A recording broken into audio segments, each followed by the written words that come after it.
it's Stacy from PeonyLaneDesigns.com. Have you subscribed to the channel yet?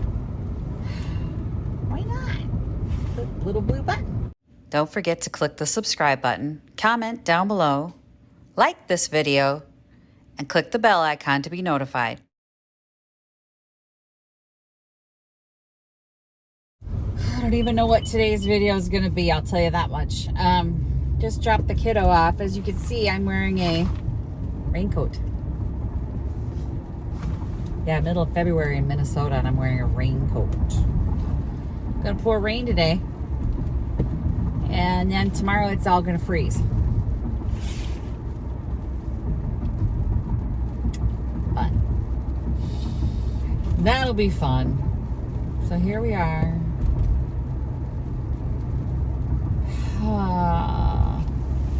Anyway, tonight I am taking the archery photos for our school, so I got nothing.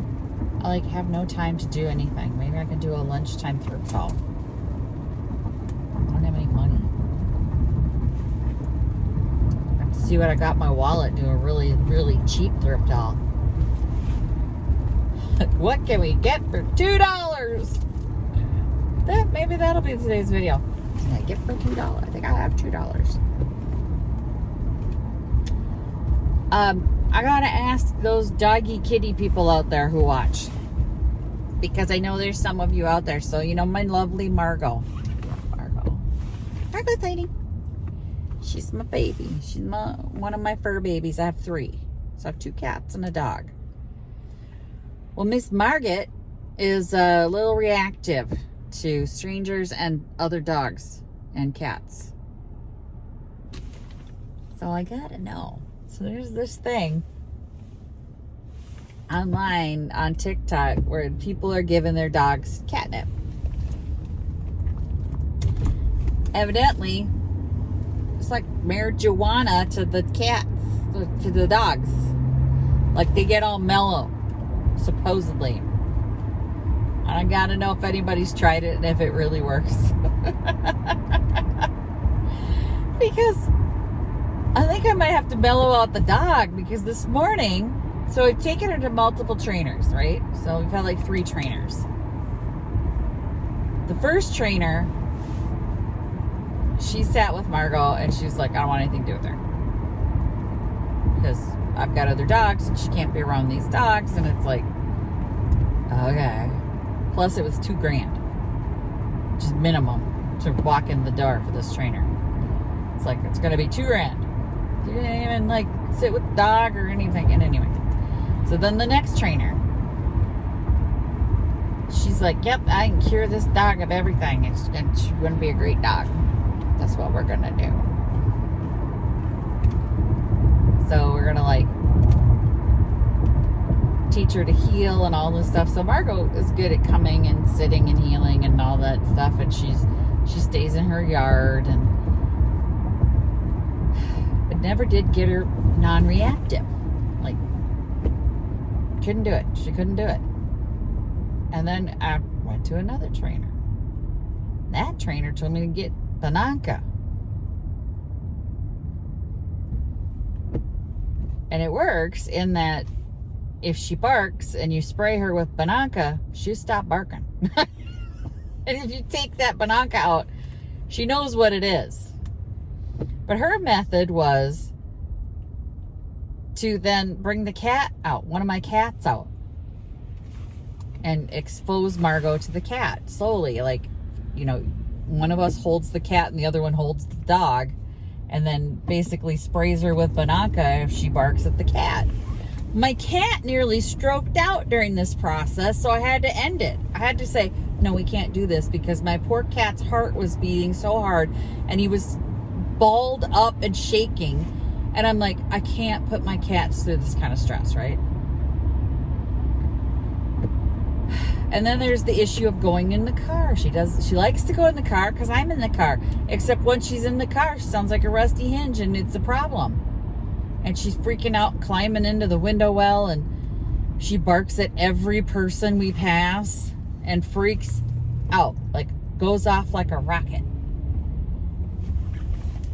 I would like to be able to take her places because we go to the lake. I'd like to be able to go without being so super stressed out in the car. Like, for me, it's super stressful, and for her, it's super stressful. And like, I have to lash her down, and then she whines the entire time because she's stuck.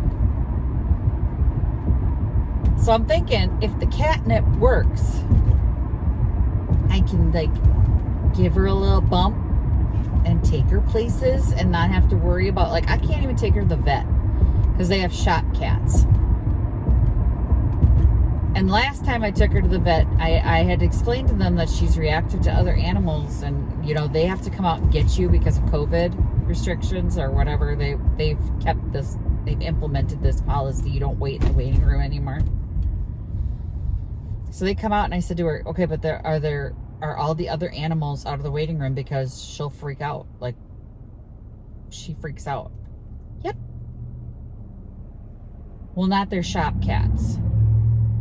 She apparently doesn't see them as animals. So Margot nearly took my arm off. She literally dragged me to the ground trying to get to this cat because dog's 70 pounds. You know, when a 70-pound animal is trying to get to something, it takes a lot more than me. Like, I was in full reverse. She yanked me to the ground. She nearly pulled my arm out of the socket. She didn't get the cat. I did good, but holy crap, I was sore after that because she literally pulled me to the ground, like, hard. I hit the ground. So I gotta do something, and I don't know what it is. Like, I can't Benadryl the damn dog, right? Like, give her some Benadryl. Well, you can, and we have, but even on long trips, it's not enough. Like, to drive her to the lake, it's not enough. So, help me out, y'all. I know I got a lot of dog and cat people out there who could maybe advise me and say, yeah, try the catnip. Because apparently it's not toxic for dogs. And it just kind of mellows them out. And that's what she needs, is just to be mellowed out and chillax a little bit. And then I thought we could try introducing her to the cats. If it works and she gets mellow, we could, like, try it. Right? To see how she does. Because I think if she's less barky, the cats will be less stressed. And I think once she gets to know the cats, she'll be fine. I think it's just that, because it's all dogs, it's all cats. And she was in a kennel, and they claim she was socialized with other animals. So I don't know. I don't know. I gotta do something.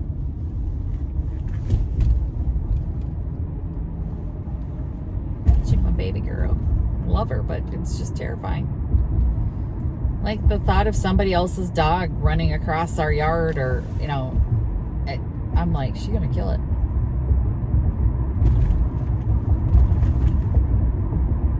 I know she chases the deer in the yard, but she never, like, follows them very far. She just likes the idea of chasing. I think she thinks it's a game.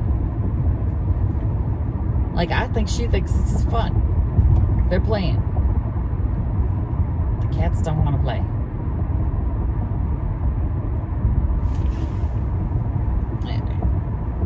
So that's where I'm at. Thinking about getting some catnip and drugging the dog. Or some edibles. Some actual marijuana. The dog. Mellow out, dog.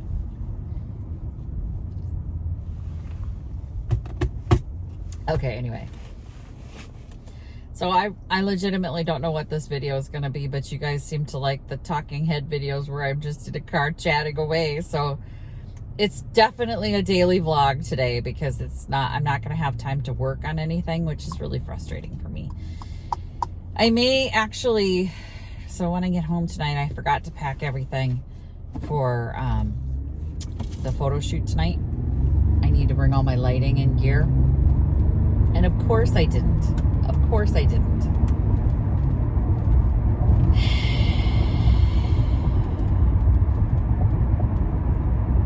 Because in favor of getting that table finished. That's what I did last night instead of packing the lights, because I was using the lights. Finished the table. Still in love with that table. Good job. It looks so nice. It's not me. I mean, it's nice because it's a nice table. So when you got nice stuff to work with, I'm so glad I stripped that faux clear coaty weird stuff off the top, though. It's like they had the idea and they just wrecked it with the 1980s. 1980s just wrecking stuff. So anyway, I gotta go home and grab all my lights and remember extension cords and all that crap, and then I gotta pack the car, and it's gonna be pouring rain. Put them in garbage bags or something. I was gonna pack it all last night, and I didn't. So moving on, I didn't. So I got 4 lighting rigs to bring, and hopefully the pictures turn out, because they're putting a lot on me here.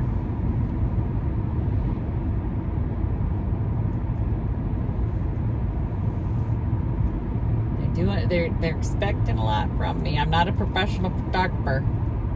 Well, I am a professional photographer. That's the weird part, is that because I've been paid to take pictures for the newspaper, it qualifies you as a professional photographer. Okay. Evidently, once you get paid for something, you're a professional. So they've sent me out to take pictures at multiple events, and I'm now a professional photographer. Okay. And then, you guys, working on a story. I interviewed a guy yesterday. I'm getting kind of proud of this story. I may have to share it with you guys, because I did another profile of an author, and it turned out really well. I was really proud of how that article turned out, because she was such a neat lady, and it was beyond her book. I mean, it had nothing to do with her book. It had everything to do with who she was as a person. She takes in refugee children. She fosters refugee children. She's a single woman, and she wrote a book and all this other stuff, but it was such a neat story, and I wrote it, and it came out really well, and I was really proud of it. Now, the guy I talked to yesterday also has a twist on his story, and it just made me giddy happy, because I love when people aren't just one thing, they're more than one thing, because most of us are. Right? People see you as this one thing, and people are so much more dimensional. But a lot of times when you do interviews with people, they're sticking to the talking points. They want to talk about their book, and that's it. Or they want to talk about their new song that was released, and that's it. And I was able to get both interviews to talk to me about things that were not on talking points. And it became a richer, better story. So I'm really super excited with how this is coming out. I didn't want to leave last night. I was writing, I was in the zone. Today, hopefully I can finish the story, and maybe my editor will let it run this week.